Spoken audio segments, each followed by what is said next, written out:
Anyway, for those of you, once again, like Dave mentioned, Jim Hathcoat, and I was give you what I'm going to do today is give you a little background about myself, and then some discussion about the background of the Caribou, and then show a Air Force training film that was shown to us back in 1970 when I went through Caribou training down in Havilland, Texas at Dyess Air Force Base. And then after that we'll get into showing some pictures from our website. The Caribou community has a big website that has more than 40 different galleries of pictures. And you can, and as a result of the Caribou flying all over the South Vietnam, plus there were some guys that went into Cambodia back in May of '71, if you remember the Cambodia incursion.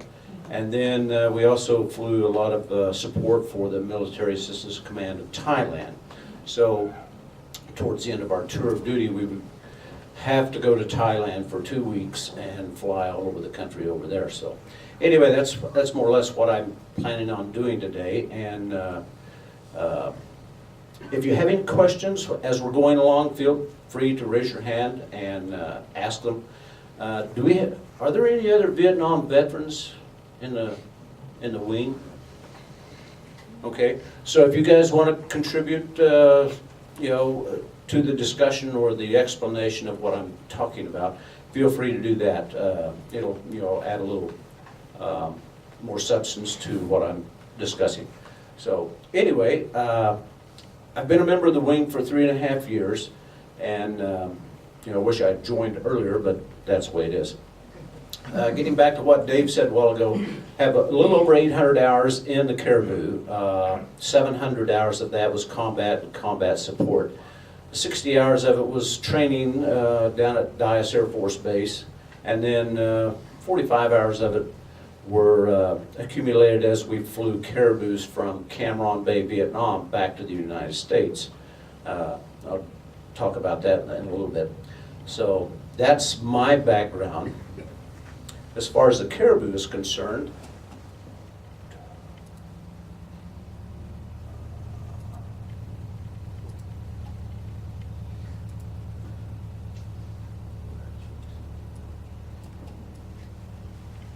at the end of the Korean War, the Army, which had been flying otters and beavers, de Havilland otters and de Havilland beavers over in Korea, and had really come to appreciate the capabilities of the de Havilland airplane, or the de Havilland engineering. Anyway, at the end of the Korean War, the Army went to de Havilland of Canada and said, hey, could you build us a replacement for the C-47? The C-47 was quite the workhorse, during World War II and also during the Korean War, but it was very inefficient to load and unload, and didn't have quite the short field capabilities that they really wanted. So de Havilland came up with an airplane, and they wound up calling it the C-7A Caribou, but I didn't realize how close in numbers and specifications that the two airplanes wound up being.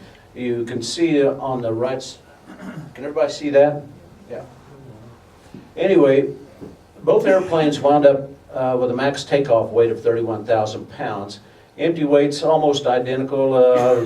The C-47 a little bit lighter.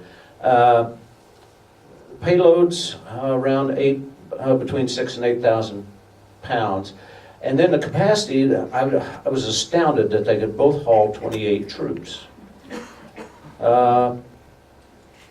Length, wingspan, and height were a little bit different just due to the different configuration of the airplane itself, but wing area was almost identical. And then both airplanes used Pratt & Whitney twin Wasp engines. The Caribou wound up using the R2000, and the C-47 had been using the 1830 all those years. Both of them developed almost identical horsepower, and then the fuel capacity was absolutely astounding. So de Havilland took at heart what the Army wanted and built a more more usable C-47 and wound up calling it the Caribou. Max speed of a Caribou, since it had such an ugly wing and all the drag hanging underneath it, max speed going downhill with power on was about 216 miles per hour. I never ever saw that kind of speed. Normal cruising, yeah, the Caribou was slow. In fact, it was, that was the safety attribute. It was so slow that you couldn't hurt yourself, unless you really tried. So the range, without ferry tanks, the range was 1,280 nautical miles. Service ceiling, I don't know how in the world you would ever get a Caribou up to 24,000 feet, but that's what the specifications say. And then rate of climb, it was a tremendous performer in its climb capability.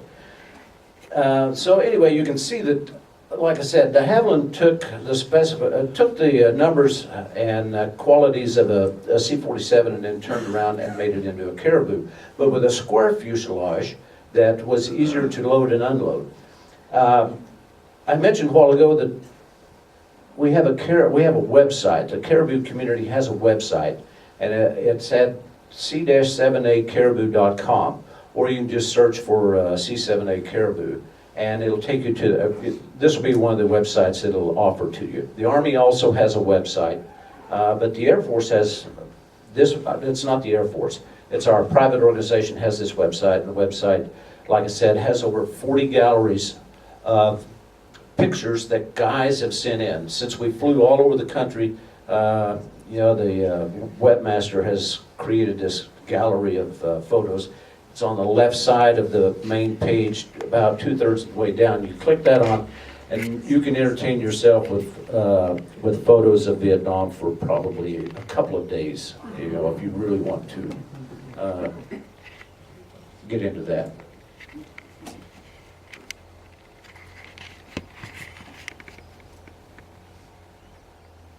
I'll show you a couple of quick pictures of comparing in this picture, comparing a Caribou to a C-124. Not even close in size, but this is at the Airplane Museum or Air Force Plane Museum at Hill Air Force Base, just north of Salt Lake City. And they have a fabulous museum if you're ever in that part of the country, or in that part of Utah. This is looking inside the cargo compartment of the Caribou. You can see we had 14 web seats down each side, and with the square cargo compartment versus the round cargo compartment in a C-47, it was a much more comfortable cargo compartment. For those of us that fly, this is the instrument panel which de Havilland developed. Oh, I forgot to mention that de Havilland, the Army requested released a request for proposal in 1954, and de Havilland finally came up with the finalized airplane in 1958. The Army flew it for a year or two and evaluated it, and then released it, and then signed a contract for 160 airplanes. 140 Caribous wound up being delivered, the first one being delivered in 1961. And with the goings on in Vietnam, it didn't take long for the Army to manage to get 3 of those over into Vietnam to evaluate how it was going to work out. And next thing you know, there's a whole bunch of them over there. So, but anyway, okay, getting back to this. This is the instrument panel. You had an airspeed indicator, a pull-to-cage attitude indicator, your standard altimeter.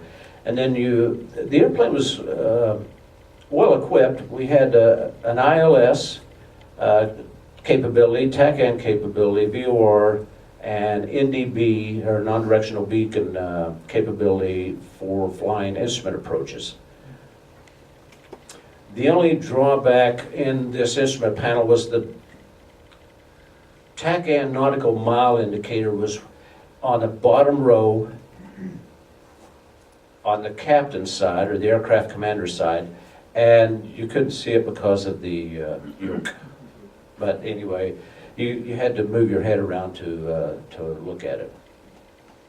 One interesting thing, whoops, was over the flap position indicator was over here right next to the airspeed indicator, which made it very convenient. The fuel management panel was right here in front of the captain, and we'll go to the center panel, where this is where all the engine instruments were located, plus the weather avoidance radar. This panel was helped you manage the electrical system and the troop jump lights in the back of the airplane. And then the co-pilot's panel was pretty much an identical panel to the captain's side. So, like I said, the airplane was very efficiently laid out. Here's a nice close-up of the airplane. We've already seen that. The airplane could be flown with one pilot, and then in the other seat you would usually have, well, we had a co-pilot, but the airplane could be flown with one pilot, and then you had a loadmaster to help take care of the load back in the back of the airplane. The microphone and intercom switches were down on the floor, and all you had to do was learn how to tap dance, and then you could use the left one for the intercom and the right one for the microphone. The fire control panel was up, easily accessible and easily seen. And then the neat thing about the Caribou was that the overhead panel contained all the necessary levers and switches to allow you to fly it solo. You had the gear handle over here on the left side of the panel, and then you had your throttles. They were placed so well that you just naturally could manage them. And then you had your prop levers and your mixture levers. You had your ignition switches. You had the flap control handle, and then right here you had your carburetor heat handles. So you could fly the airplane by yourself if single pilot if you had to. All the radios were located in a tray that slid in and out of an area, and I have a couple pictures later on in the presentation that will show you how that worked. The left side lower panel contained your switches for starting the engines. You had your starter motor, your ignition exciter, and also your primer. Your master switch was over here on the left side. Oil dilution switches were right there. Your hydraulic pressure gauges were right there in front of you. And then your rudder pedal adjuster handle was right there. So anyway, like I said, it was quite the airplane.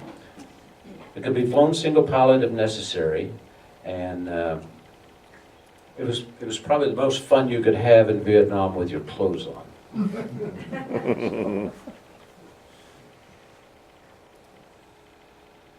Any questions so far?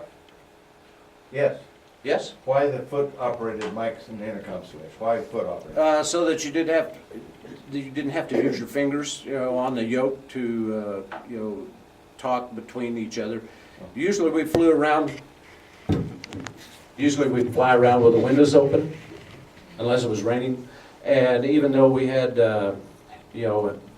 cushioned headsets inside our helmets, we had ballistic helmets that were, you wore them depending upon where you were going into. Most of the time we just used little, wire headsets. But if we were going to go into a forward base where the possibility of getting shot at was present, then we'd have to wear our armored helmets. So anyway, they put those microphone and intercom switches on the floor so that you could use your feet and still, to talk between each other and also talk on the radio, and not have to, use your hands on to do a trigger switch on the yoke. So It wasn't redundant then, it was, Uh, that's where you actually pushed it off. Yeah, that was how you communicated with each other unless you reach over and hit the other guy, so, you know, get his attention. So. Anyway, well, let me get this training film from YouTube. That's about 23 minutes long.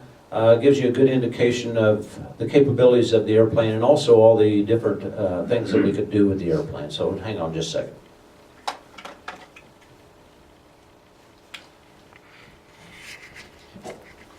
Jim pays real taxes.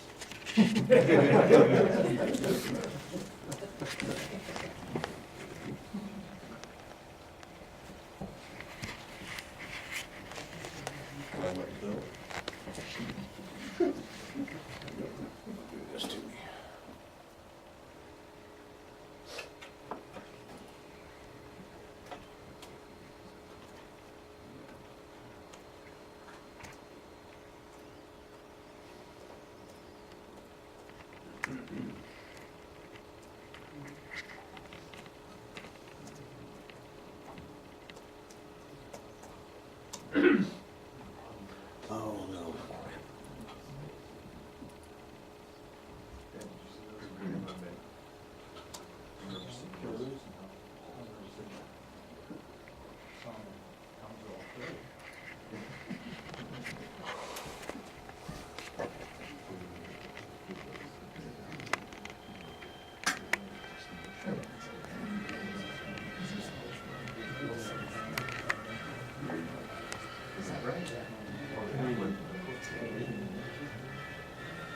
Is that also good manufacturing?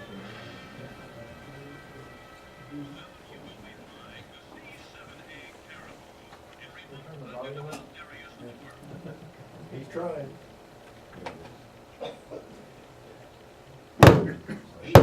Primitive runways, packed from the jungle, and desolate terrain make these parts of the world caribou country. With a short field landing capability, it often is the only timely means of delivering much-needed supplies and men to forward areas.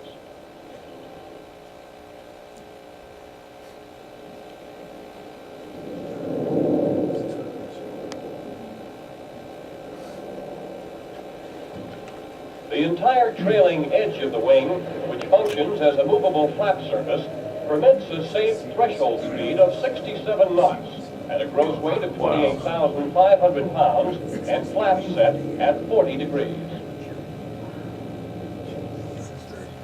Utilizing brakes and full reverse power, the aircraft can come to a dead stop within 525 feet after touchdown.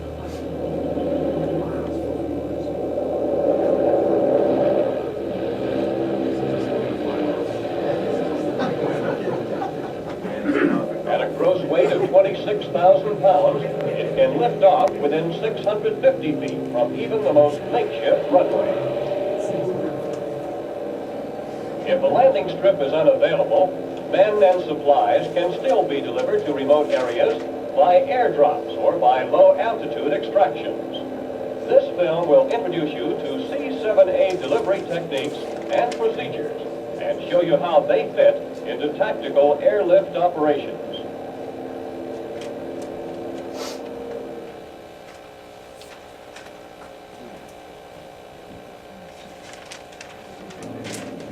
As a C-7A crew member, your mission will be to fly men, equipment, and supplies into short, primitive runways. This demands special landing and takeoff procedures. In this case, we'll fly a standard short-field landing pattern. Prepare for your final approach by keeping the downwind leg close to avoid ground fire and initiate the before landing checklist. Pull the power back to 18 to 20 inches of manifold pressure.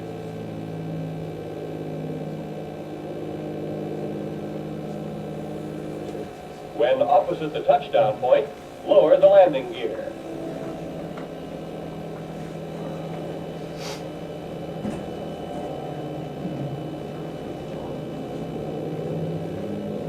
As the airspeed decreases below 105 knots, the co-pilot sets the flaps to 15 degrees at the direction of the pilot. Airspeed is reduced and maintained at 85 knots on base leg. Nearing the final approach course, the pilot calls for 30 or 40 degree flaps and turns to final. On this approach, the pilot calls for 40 degrees.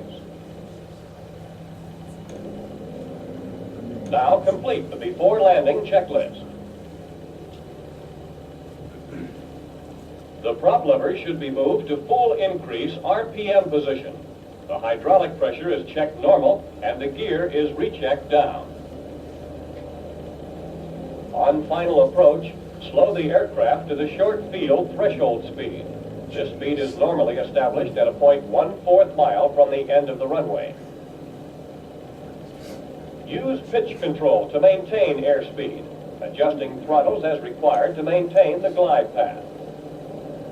A 400 to 700 feet per minute rate of descent should be flown, and the touchdown should be from 100 to 200 feet from the end of the runway markings. On this approach, the pilot aims for the touchdown area on a landing zone outlined by marking panels. Just before touchdown, slowly close the throttles to idle and apply a smooth, continuous back pressure to the yoke.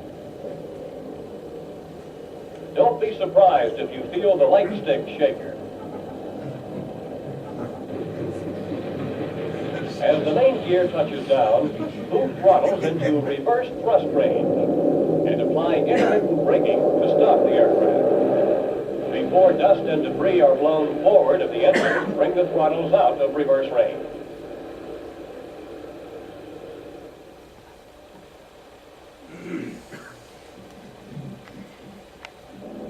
A variable pattern entry can be any type except a standard approach and is designed to place you outside hostile ground fire or friendly artillery range.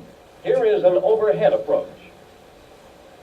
Enemy ground fire on one side, friendly artillery on the other. Deny a normal traffic pattern. Before reaching the approach end of the runway. The prudent pilot wouldn't even go there. Touchdown point, maintain an altitude of 1,500 feet or higher, depending on the circumstances, and airspeed of 110 to 120 knots. Now bank approximately 30 degrees right or left and retard power as required. After turning 180 degrees, roll wings level to lower landing gear and set flaps for landing. Continue turn toward the runway, adjusting power to maintain a safe airspeed for the flap settings. Either a short field or normal landing may be executed. Here is another example, the modified straight-in approach. Because of the tactical situation on the ground, a 360-degree approach is inadvisable. Enemy and friendly forces may border the airfield on three sides. A modified straight-in approach is the only way in. Terrain, weather, and the combat situation will dictate the altitude and exact heading to the field. Select gear and flaps a sufficient distance from the field to ensure a safe approach and landing. You have seen two, but there are many other types of variable pattern entries. A variable pattern entry under certain conditions will enhance the chances of a successful mission and survival of crew and aircraft.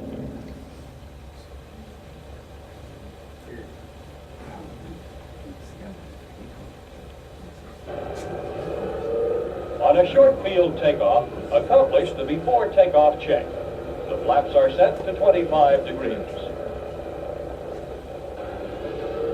Center the nose wheel and hold the brakes while accomplishing the line-up checklist. When the checklist is completed, prepare for takeoff. Advance the throttles to max power. Check and stabilize the engine instruments. On a slippery or sandy runway, it is best to release the brakes before obtaining max power to minimize danger of equipment damage from blowing sand or gravel or skidding of the aircraft. Maintain directional control by nose wheel steering and differential power if necessary. Steering can be assured if the co-pilot holds the control column slightly forward of neutral. Keep the wings level with the ailerons.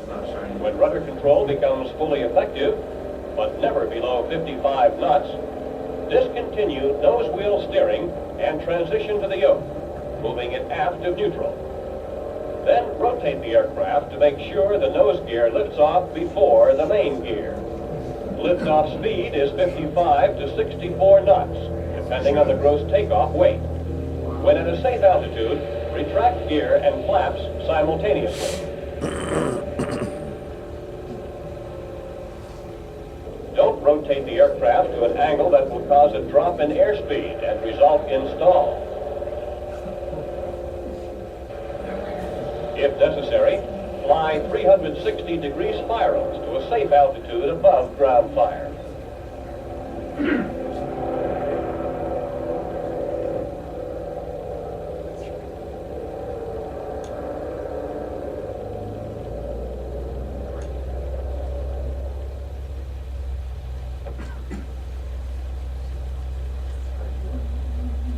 If no airstrip exists, or it is under enemy fire, a personnel drop may be the only way to reinforce a Special Forces camp.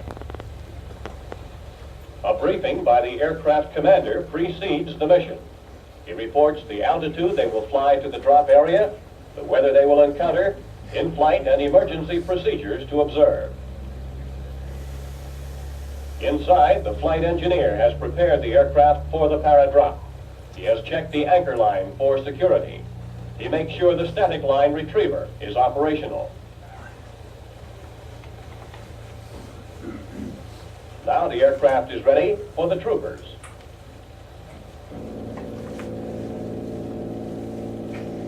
Flying to the drop zone, the aircrew, pilot, co-pilot, and flight engineer conduct a series of checks. The first check takes only a moment. Co-pilot engineer, this is the 20-minute warning. 20-minute warning acknowledged.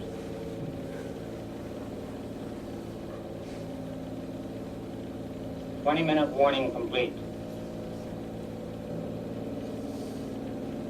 Next, the 10-minute warning check. After the co-pilot transmits the warning to the crew, the flight engineer notifies the jump master. The pilot and co-pilot review the final checkpoints to the drop zone and the altitude at the release point. As the aircraft approaches closer to the release point, the co-pilot transmits the 6-minute warning to the flight engineer and activates the red caution light. 6-minute warning acknowledged. 6 minutes. 6 minutes. 6 minutes. After notifying the jump master, the flight engineer activates the cargo door and ramp switches. From now on, activity will be continuous until the signal to jump is given. In the cockpit, the co-pilot receives last-minute instructions from the combat control team on the ground. The controllers give conditions on the drop zone, such as wind velocity and direction, also any condition that could affect the jump. The pilot now takes the aircraft to drop altitude while reducing airspeed to 110 knots, the normal drop speed. In the cargo compartment, the flight engineer ensures the cargo ramp is set at 15 degrees below horizontal. Troopers hook static lines to the anchor line cables. Hook up.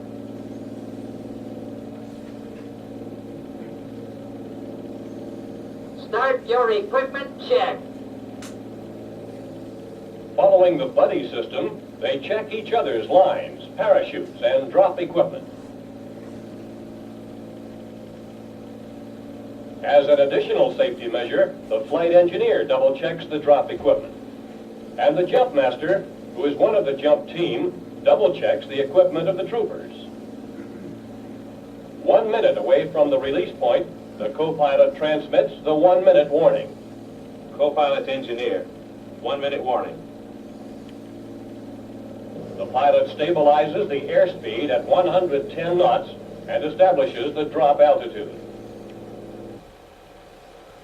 On the ground, the combat control team radios the final heading to the aircraft to assure proper positioning over the drop zone and calls the release point. The co-pilot hits the green light switch, and it's go.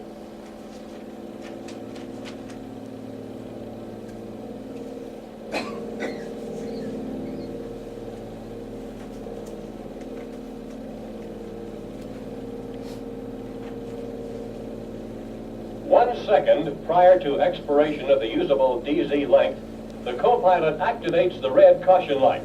The flight engineer retrieves the static lines and closes the cargo ramp, and the pilot regains normal speed and altitude for the trip home.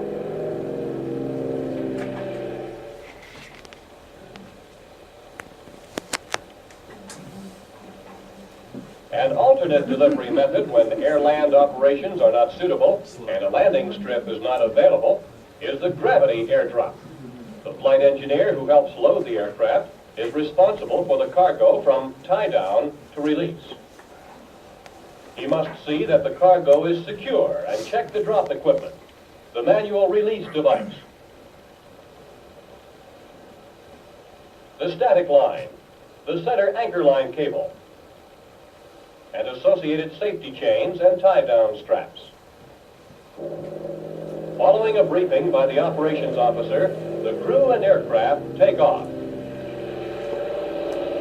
En route to the drop zone, the 20 and 10-minute warning checks are performed.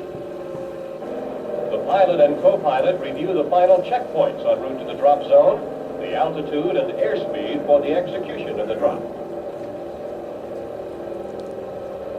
Then comes the 6-minute check, which is completed at least 1,500 feet above ground level. Co-pilot to engineer. This is a 6-minute warning. The co-pilot transmits the 6-minute warning and turns on the red caution light. The flight engineer acknowledges the 6-minute warning and checks the red caution light is on. He then starts to prepare the load for the drop. He removes straps and tie-downs. Meanwhile, ground personnel who are awaiting the drop report drop zone conditions. If a combat control team is not on the ground, the pilots determine the release point. Now he plans his approach to arrive at the release point at 110 knots. Drop altitude, depending on the type of parachute used, will vary from 300 to 500 feet above ground level. With all the tie-downs and straps removed, and with the cargo door open and ramp in the horizontal position, the flight engineer notifies the pilot that the 6-minute check is complete. If hostile ground fire is a problem, fly a variable pattern entry to the drop zone. And to lose altitude, fly one or more 360-degree descending spirals until the proper altitude is reached.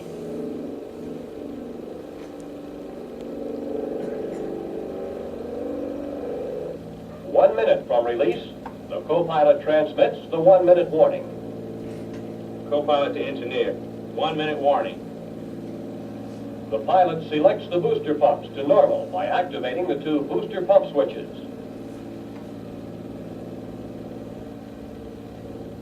The co-pilot prepares the engines for the power increase required at the release point. He moves the mixture levers to auto rich and positions the propellers at 2550 RPM. In the cargo compartment, the flight engineer removes the load release device safety pin. 1 second after the nose of the aircraft passes over the impact point, the pilot gives the drop command, green light. In the cockpit, the pilot applies veto power and establishes a 95-knot climb. The flight engineer actuates the load release device lever.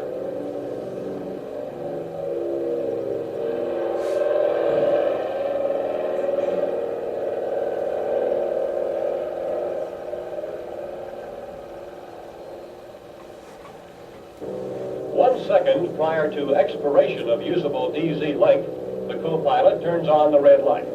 flight engineer retrieves the static line and closes the ramp and cargo doors.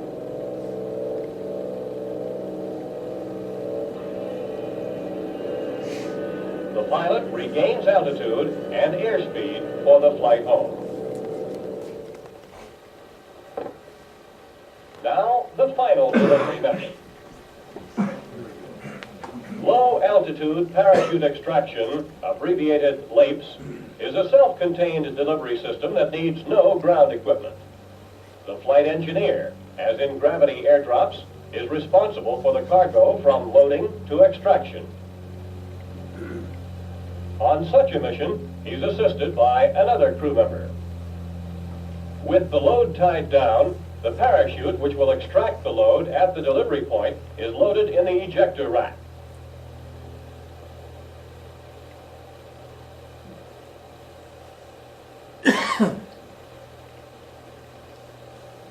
A safety line to prevent inadvertent extraction is connected to the extraction chute and to the side of the fuselage.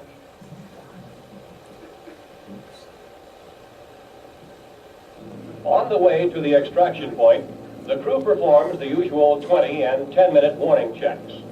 Then the 6-minute warning is transmitted by the co-pilot and acknowledged by the flight engineer. In the cockpit, the co-pilot starts the before-landing checklist. He selects carburetor air, ram and cold. Moves the mixture levers to auto-rich and increases props to 2250 RPM, preparing the aircraft for the go-around after the load has been delivered. In the rear, the flight engineer sees that the load restraints are removed and safety chains are hooked to the load. The cargo ramp and door switches are activated from the cockpit. And when both are open, the ramp is checked for horizontal position. Meantime, the pilot flies a normal traffic pattern. When opposite the extraction point, the landing gear is lowered and the flight engineer is notified to perform the 1-minute warning check.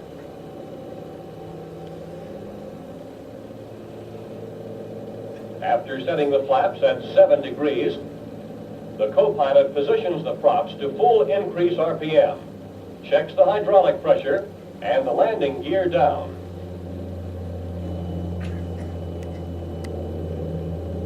The safety chains and load release device safety pin are removed, and the safety line is untied and pulled free of the extraction chute. Then the flight engineer reports the 1-minute check is complete and the load is hot. After a normal base leg, the pilot makes his turn to the final approach. Just before reaching the release panel, the pilot levels the aircraft at 3 to 6 feet above the ground at 95 knots until extraction. Abeam the release panel, the co-pilot gives the green light signal and activates the pendulum ejector switch. The manual release handle is pulled and the load release device is actuated. After the load clears the aircraft and the red light is turned on, the flight engineer calls load clear. The pilot now applies max power and executes a normal go-around as he heads for home. In your next assignment, you will be putting into practice the procedures you soon will learn in this school. Remember, success depends upon team effort between the pilots and the flight engineer. As a team, follow the rules and employ the correct procedures. Stress safety. Do this, and you will be able to operate the C-7A in and out of short runways and deliver personnel and equipment in the most hostile environment.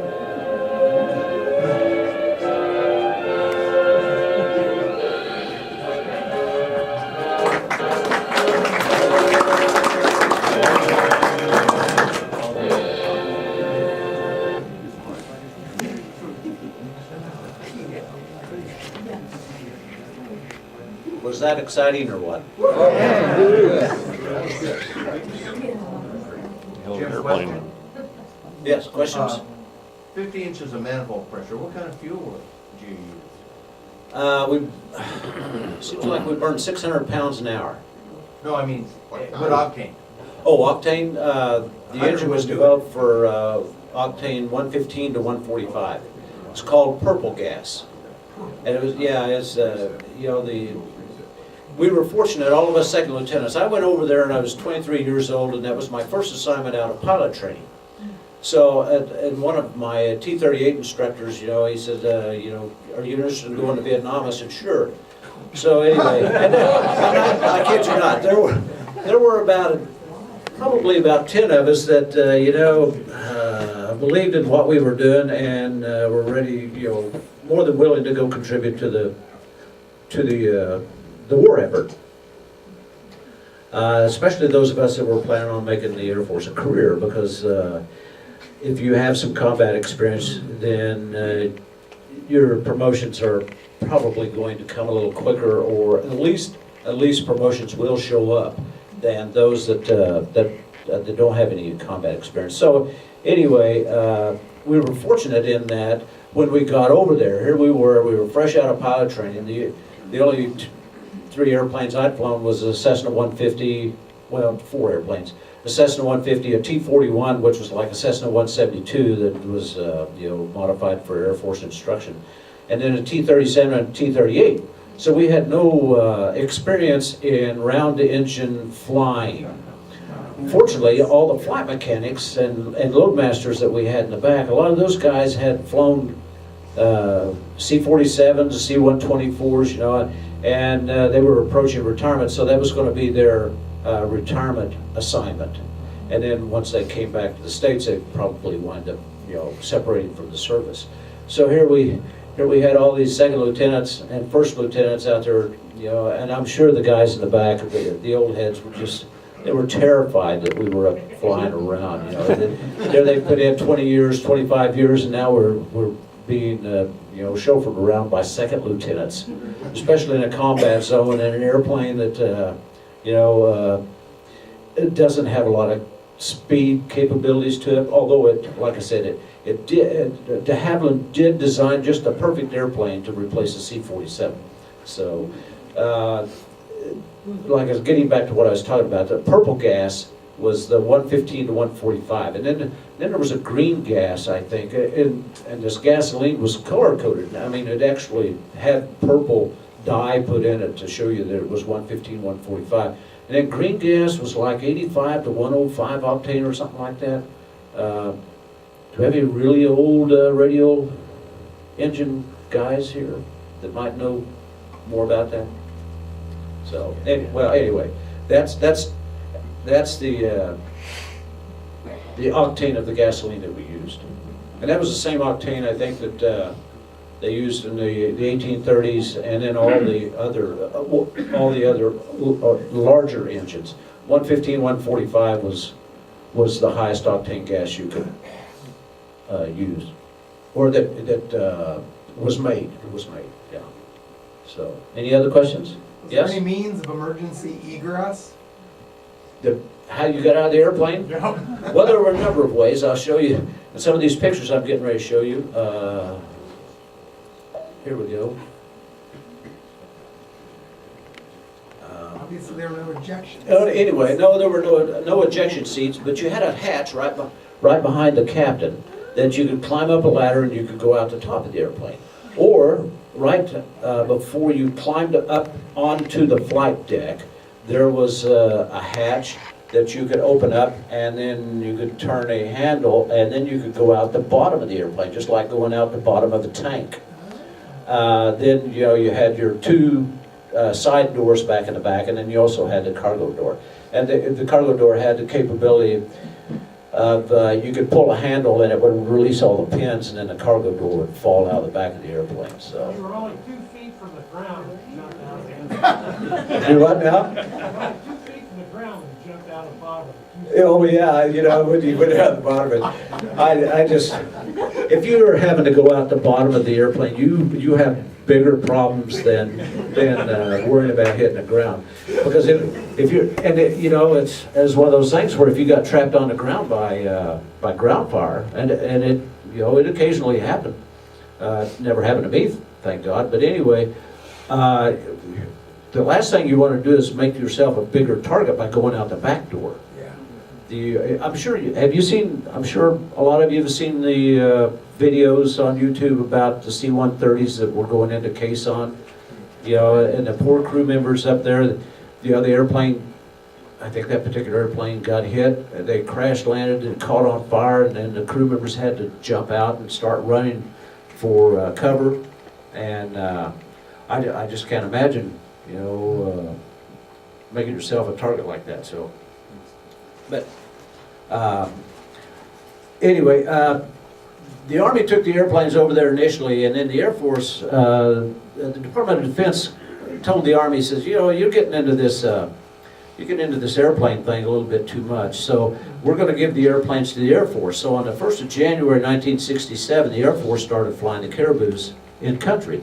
And we wound up, the Air Force created 6 squadrons of about 15 to 17 airplanes each, and there were 2 squadrons assigned to Vung Tau down in the southern part of Vietnam, and then 2 squadrons assigned to Cam Ranh Air Base there in the middle of the country, and then there were another 2 squadrons that were formed up at a place called Phu Cat up in the northeast part of the country. So as a result, the Caribou, like I said, it flew all over the country, supporting primarily the Army, since it was an Army airplane to begin with. But we also supported the Navy, the Air Force, the Army of Vietnam, the ARVNs. Anybody that needed any airlift support to get out into the boonies, they could call the 834th Air Division and you know, set up an appointment to use a Caribou to get to wherever they wanted to go. I'll show you this little map. This map is at the website and gives you a good idea of where all the bases and cities were located in South Vietnam. I'll tell you what, I'll let you look at that at the website. But anyway, what I'm going to do now is go through a bunch of pictures that I pulled off of the website and talk about them.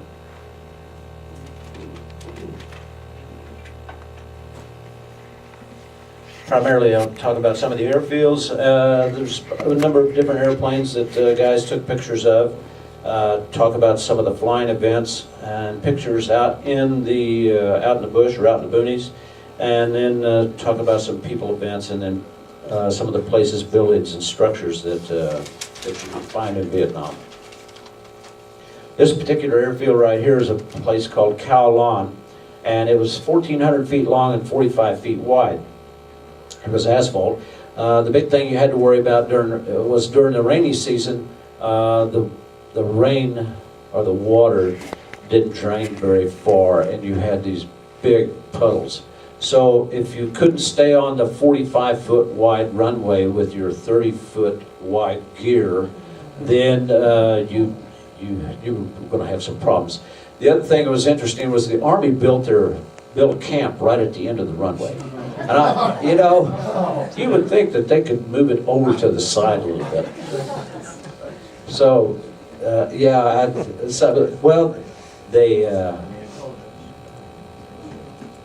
they did the best with what they had.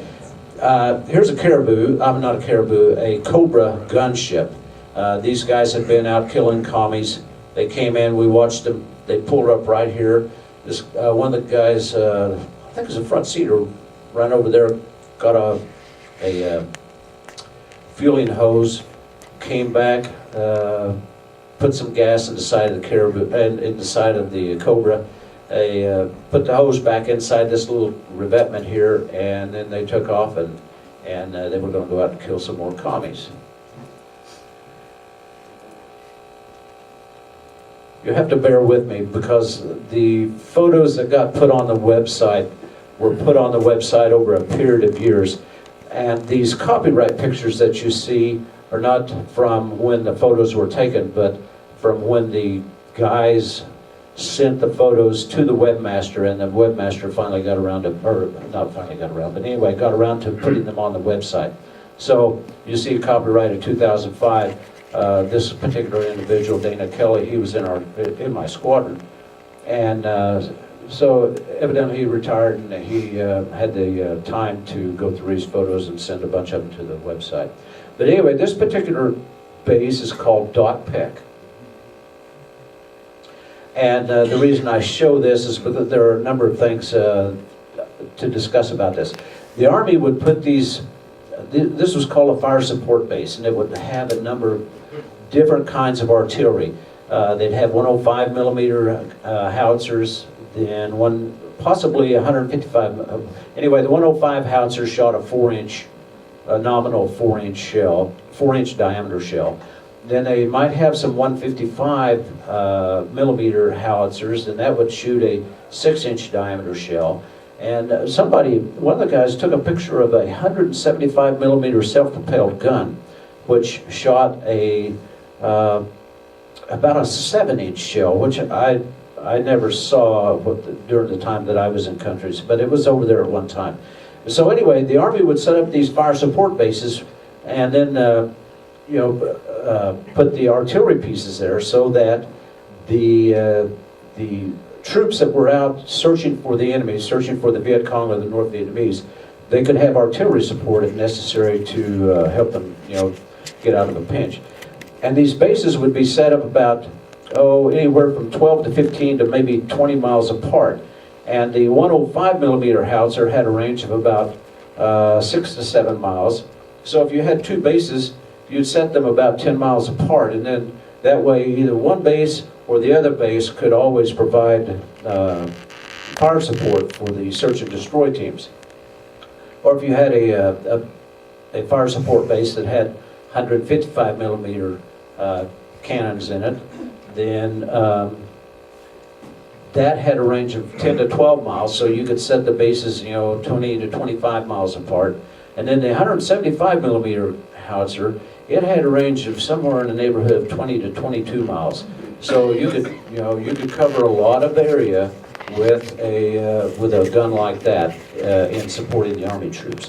And you can see there's different nodules of bunkers and trenches and fighting positions. This particular base was in a valley that provided a blockage to one of the trails, or one of the trails from the Ho Chi Minh Trail itself that came down through Laos, and then in this particular valley it emptied out into central Vietnam. And so the Army put 3 bases. This was Doc Peck, another one was Doc To, and the other was Doc Siang, just so that they could block the transportation lines for all the equipment that the Viet Cong and the North Vietnamese were bringing down from North Vietnam. This particular runway was 1,500 feet long, and you can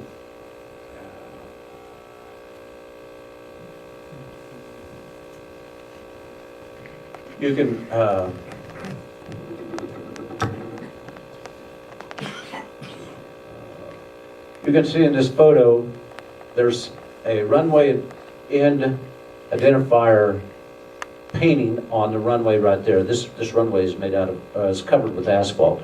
And then there's another line, solid line right there. So what we would do, this is about 200 feet long. So what we would do is we would aim for the box whenever we turn final. And if you didn't put your gear in that particular box, or there's another box at the other end of the runway, then you were obligated to go around. Because more than once, guys stretched their landing spot and then wound up going off the end of the runway, which really ruined your day.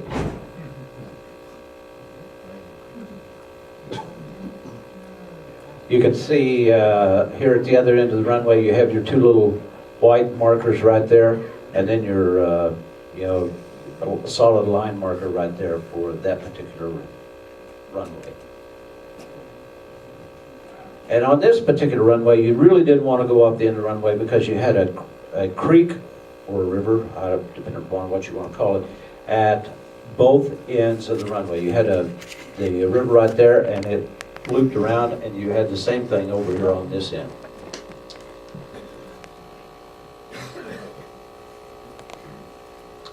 This is a field called Duck Cove. It's 3,700 feet long by 59 feet wide, and this was up in northern central Highlands, which this would be pretty easy to get in and out of. And this one, I don't know why it was built, but at one point the Army decided to put a field up there, nothing other than to support the local government in this village right here.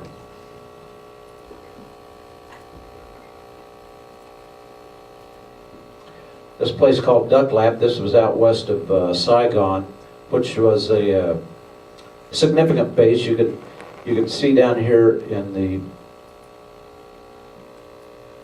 the bottom you'd have the Army base, and then you'd have, well, maybe this was the Army base, and then you would have the local village where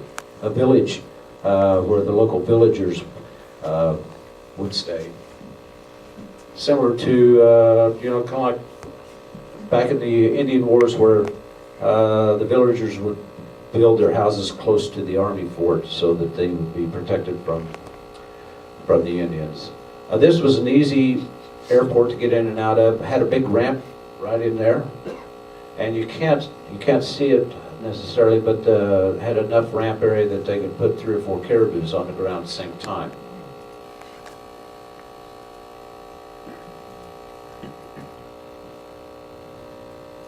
Just a typical grass strip. Once again, you can see the end of runway identifiers right there, and then also the touchdown zone markers. So what you'd have to do is, you were shooting to land, in that box, and if you didn't, you'd go around and come back in and land again. We flew. Sometimes we'd fly as many as 13 to 15 to 18. I know of guys that flew 18 sorties a day. So you got very proficient at judging where you were in relation to the touchdown zone. Here's a neat little airstrip. This is Ha Tien South. It's 1,300 feet long and it's 60 feet wide, and it's basically just dirt and grass. But Oops. Uh-oh. You're done. Saturday. But you had to go over this hill first to get there. Oh, at night.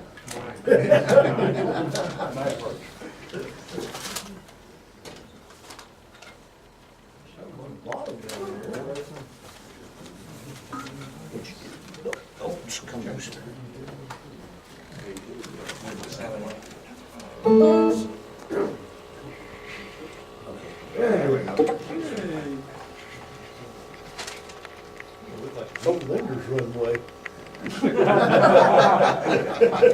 No dog leg. Yeah. Geez, it's longer. Wider. I have more pictures than I have time, so. But anyway, this is another typical runway. This is a place called Mang Buk. It's 2,000 feet long and 50 feet wide, and it was unusable during the rainy season. But the landing areas were covered with asphalt. And once again, you can see here's the end of the runway right there, and then you had the little markers right there, and I can't remember ever going in there, but looking at that runway, it couldn't have been fun. You had the offloading ramp down here at the end, where you could do your turnaround, or you'll offload your cargo and then also turn around and take off. The Army base is right here, fire support base is right there, and at the far end was the village for the local Vietnamese. Is it paved just at the ends? Is it On this dirt in the particular middle? runway, that's how they had it set up, So it's dirt in the middle? with dirt in the middle, yes. Okay. They would call it compacted laterite. You know, but it didn't get graded. One more base. Some of these, you know, the Army, some of these must have been built when the Army had a lot of money or a lot of asphalt in the country. Because some of them were just fabulous runways. And this particular base, I don't know why, but there were guard tires. Every, well, you can see that about every, you know, 50 yards or so. So at some point, there must have been some real issues outside the wire. Let me go on down here and pick out a couple of photos, because this is an Air America Caribou. This Caribou parked on the ramp there at Cameron, off by itself. It was silver, it had no markings on it. It would take off about 7 o'clock in the morning and come back around sundown in the evening. And we never knew where they went, nor did we really need to know. This is an interesting airplane. Some of the various and sundry airplanes, you saw a lot of stuff. This is called a Boeing 307 Stratoliner. This was Boeing's first not fixed gear, but anyway, tricycle gear airplane that they developed for commercial transportation. The interesting thing about this airplane is the wing, the engines, the landing gear, the empennage back here in the back were all derived from the B-17.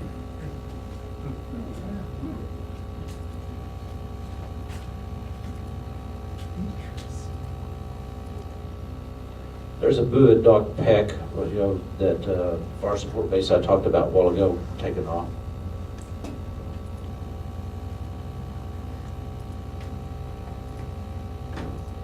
There's a boo on a golf course. Yeah. You could, if you had 1,000 feet, 1,500 feet, you could get into any place. The tires were big, fat balloon type tires, so your footprint was very